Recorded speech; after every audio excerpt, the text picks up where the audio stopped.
Assalamualaikum warahmatullahi wabarakatuh. Apa kabar kalian semua? Semoga selalu baik-baik saja, semoga selalu diberikan kesehatan, dan semoga selalu diberikan kelancaran dalam melakukan segala hal. Sebelumnya izin memperkenalkan diri, kami dari kelas H2, jurusan S1 Manajemen dari STS TMI Bandung Business School.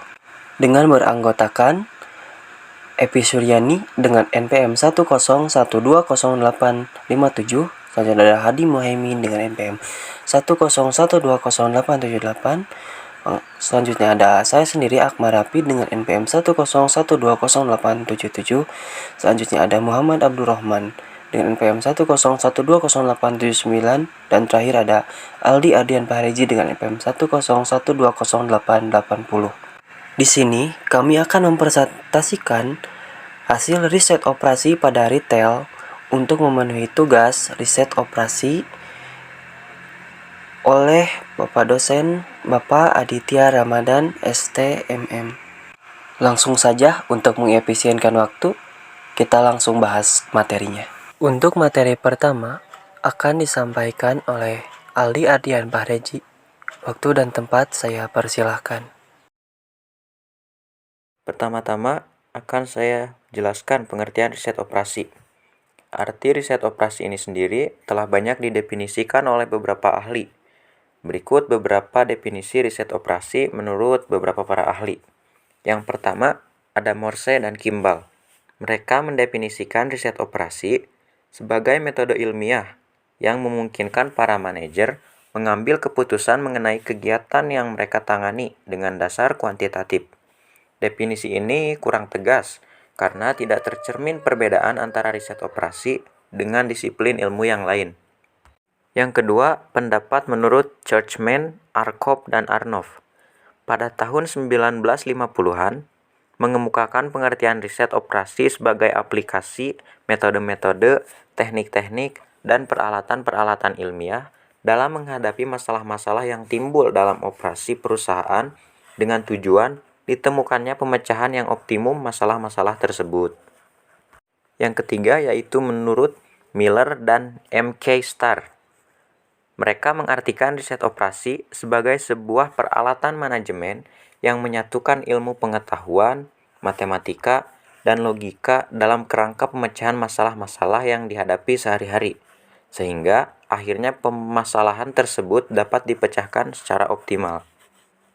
Yang selanjutnya yaitu menurut McCloskey dan Treften. Mereka mengartikan riset operasional sebagai suatu metode pengambilan keputusan yang dikembangkan dari studi operasi-operasi militer selama Perang Dunia II. Nah, sebenarnya secara sederhana, riset operasi adalah aplikasi metode-metode, teknik-teknik, dan peralatan ilmiah dalam menghadapi masalah-masalah yang timbul dalam operasi perusahaan dengan tujuan untuk menemukan pemecahan masalah yang optimal. Dalam kehidupan sehari-hari, seringkali kita menjumpai masalah-masalah dengan tingkat kesulitan yang berbeda-beda. Dalam penyelesaiannya, diharapkan mendapatkan hasil yang optimal. Namun, dalam prosesnya, terdapat kendala-kendala yang dihadapi. Salah satunya yaitu sumber daya yang dimiliki, yaitu terbatas. Sehingga, untuk mencapai hasil yang optimal, dibutuhkan metode atau cara tertentu. Nah, kumpulan metode atau cara untuk menyelesaikan masalah tersebut disebutlah dengan riset operasi. Dengan riset operasi, bagaimana tugas dapat dilakukan dengan tujuan agar diperoleh hasil yang optimal dengan mempertimbangkan keterbatasan sumber daya yang ada. Lalu untuk materi selanjutnya akan disampaikan oleh saya sendiri. Baik, di sini saya akan menjelaskan tentang tahapan riset operasi. Terdapat beberapa tahapan-tahapan riset operasi, yakni adalah mengidentifikasi masalah, penentuan dan perumusan tujuan yang jelas dari persoalan dalam sistem model yang dihadapi, identifikasi perubahan yang dipakai sebagai kriteria untuk pengambilan keputusan yang dapat dikendalikan maupun yang tidak dapat dikendalikan. Kumpulan data tersebut tentang kendala-kendala yang menjadi syarat ikatan terhadap perubahan dalam fungsi tujuan sistem model yang dipelajari. Lalu selanjutnya ada penyusunan model. Memilih model yang cocok dan sesuai dengan permasalahannya, merumuskan segala macam faktor yang terkait di dalam model yang bersangkutan secara simbolik ke dalam rumusan model matematika, lalu menentukan perubahan-perubahan beserta kaitan-kaitannya satu sama lainnya, menetapkan fungsi, tujuan beserta kendala-kendalanya dengan nilai-nilai dan parameter yang jelas. Lalu untuk yang ketiga ada analisis model. Ada beberapa analisis model di antara lain ya.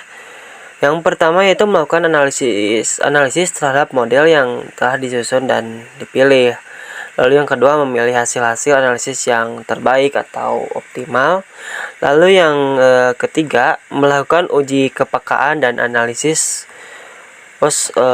optimal terhadap hasil-hasil terhadap analisis model. Lalu selanjutnya ada pengesahan model. Analisis pengesahan model ini menyangkut penilaian terhadap model tersebut dengan cara mencocokkannya dengan keadaan dan data yang nyata. Juga dalam rangka menguji dan mengesahkan asumsi-asumsi yang membentuk model tersebut secara struktural, yaitu perubahannya, hubungan-hubungan fungsional, dan lain-lainnya. Lalu untuk selanjutnya ada implementasi hasil. Jadi hasil-hasil yang diperoleh berupa nilai-nilai yang akan dipakai dalam kriteria pengambilan keputusan, merupakan hasil-hasil analisis yang kiranya dapat dipakai dalam perumusan keputusan, yang kiranya dapat dipakai dalam perumusan strategi-strategi, target-target, langkah-langkah, kebijakan, guna disajikan kepada pengambilan keputusan dalam bentuk alternatif pilihan. Lalu selanjutnya teknik riset operasi. Terdapat beberapa teknik riset operasi, diantaranya yang pertama yaitu linear programming. Ialah salah satu teknik penyelesaian riset operasi. Dalam hal ini adalah khusus menyelesaikan masalah-masalah optimasi, yaitu memaksimalkan atau meminimumkan, tetapi hanya terbatas pada masalah-masalah yang dapat diubah menjadi fungsi linear. Demikian pula kendala-kendala yang ada juga berbentuk linear. Lalu yang kedua ada metode dualitas. Secara sistematis, dualitas merupakan alat bantu masalah linear programming yang secara langsung didefinisikan persoalan aslinya. Lalu yang ketiga ada metode transportasi ya. Jadi metode ini merupakan metode yang digunakan untuk mengatur distribusi dari sumber-sumber yang menyediakan produk ke tempat-tempat yang membutuhkan secara optimal. Lalu yang selanjutnya adalah teori jaringan kerja. Jadi teori ini adalah gabungan dari dua teknik analisis, yaitu Critical Path Method atau CVM dan Project Evaluation and Review Technique atau VERT yang digunakan untuk perencanaan, penjadwalan, pengawasan, dan pengambilan keputusan terhadap proyek yang sedang berjalan. Lalu yang terakhir adalah metode Simplex. Metode ini yang secara matematis dimulai dari suatu pemecahan dasar yang fleksibel atau basic feasible solution ke pemecahan dasar feasible lainnya, dan dilakukan secara berulang-ulang atau iteratif, sehingga akhirnya diperoleh suatu pemecahan dasar yang optimum.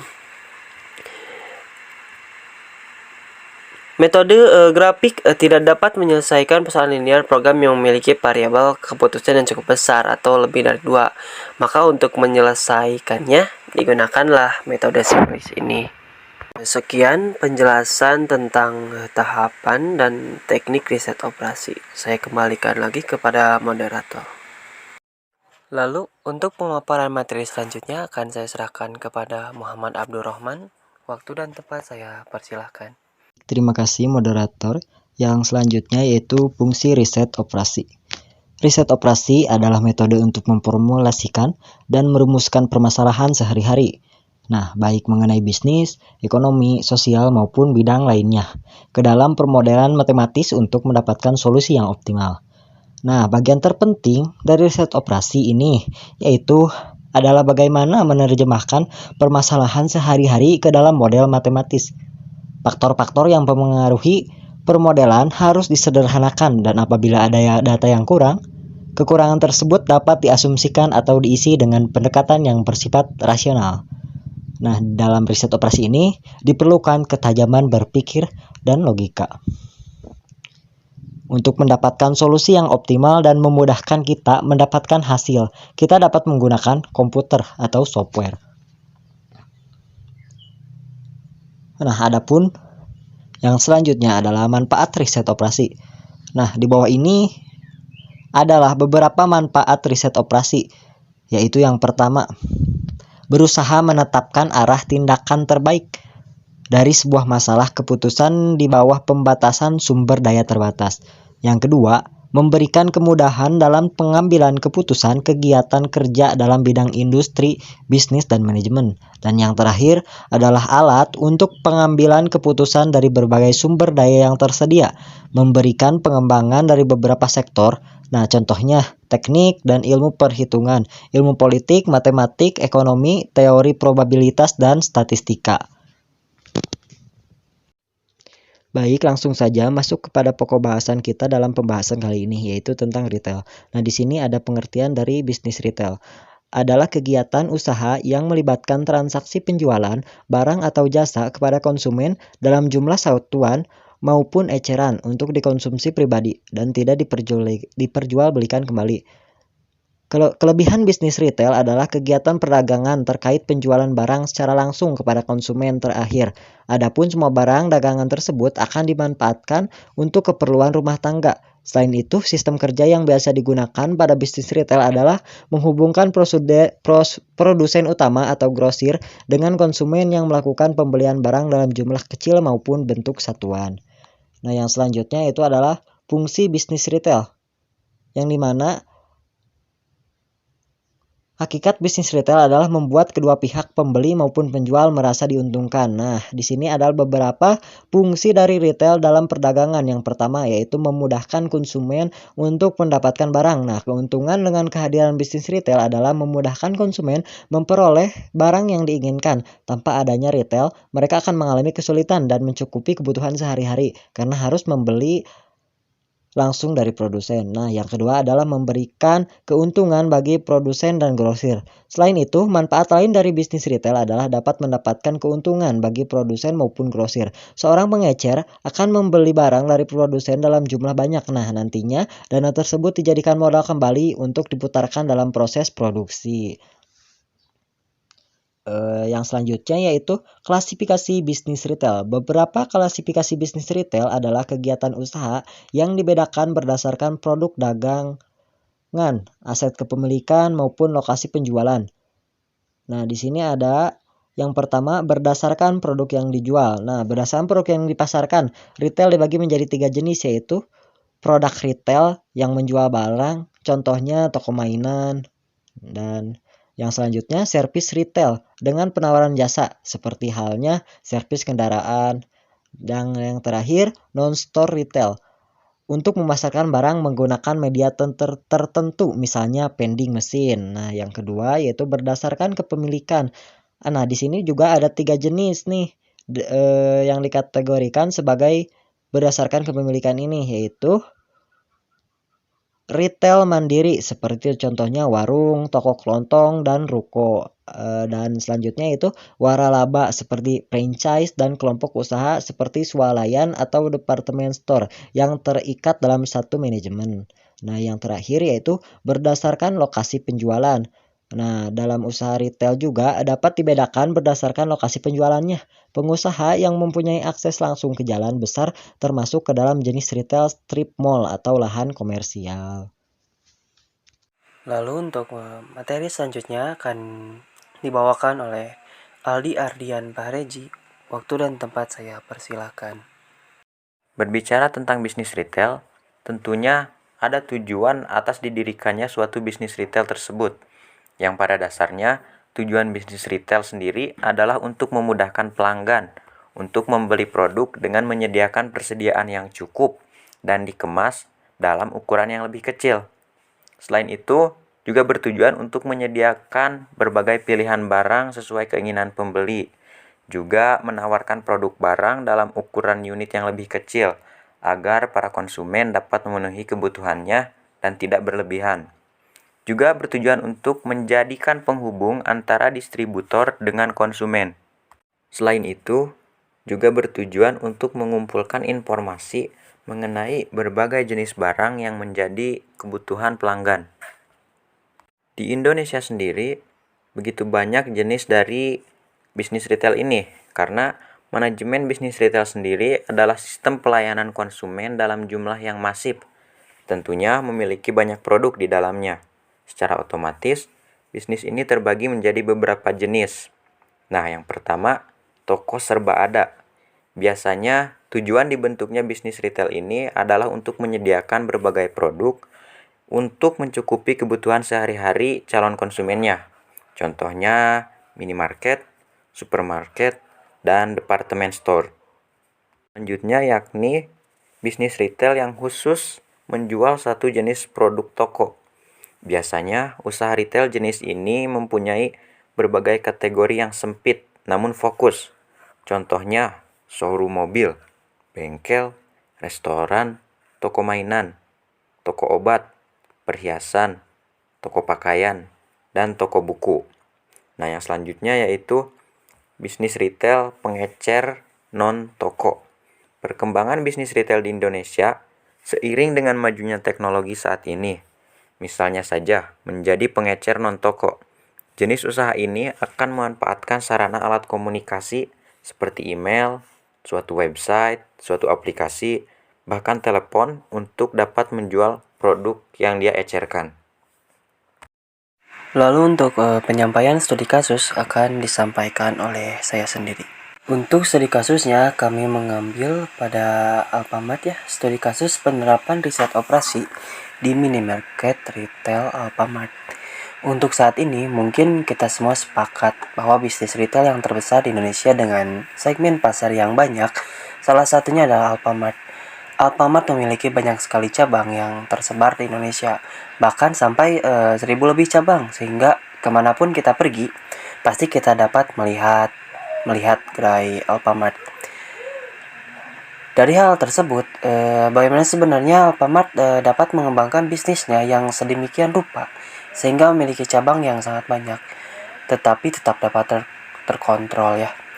Hal tersebut ternyata dapat tercapai karena adanya 7 riset operasi yang dilakukan oleh Alfamart, yakni yang pertama, dalam operasinya Alfamart selalu memiliki SOP yang jelas.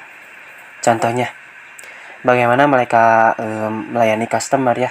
Sebagai contoh, kasir selalu menanyakan apakah pelanggan memiliki kartu member atau tidak, mau sekalian mengisi pulsa atau tidak, dan hal lain sebagainya.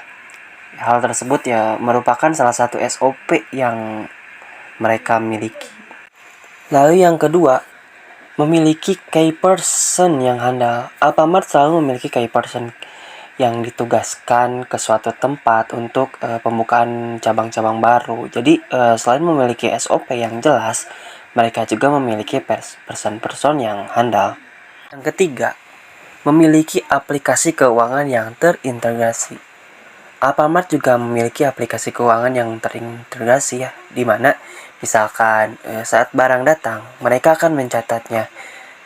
Saat barang dijual, mereka juga mencatatnya.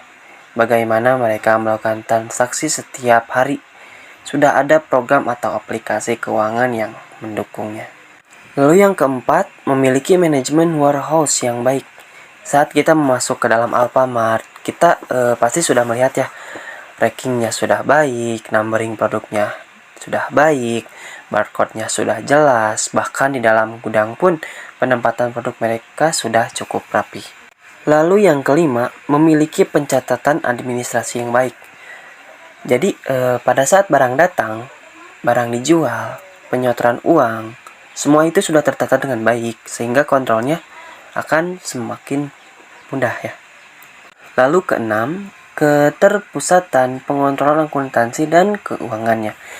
Alfamart memiliki server pusat yang mengontrol transaksi setiap tempat departemen seperti apa, sehingga mereka dapat mengetahui kondisi setiap cabang-cabangnya. Lalu yang ketujuh, Alfamart sudah melakukan proses fungsi kontrol yang konsisten. 7 hal ini juga dapat kita lakukan dalam perusahaan kita ya. Jika perusahaan kita ingin berkembang, 7 hal ini jangan sampai kita lupakan supaya dapat berkembang atau minimal seperti Alfamart itu.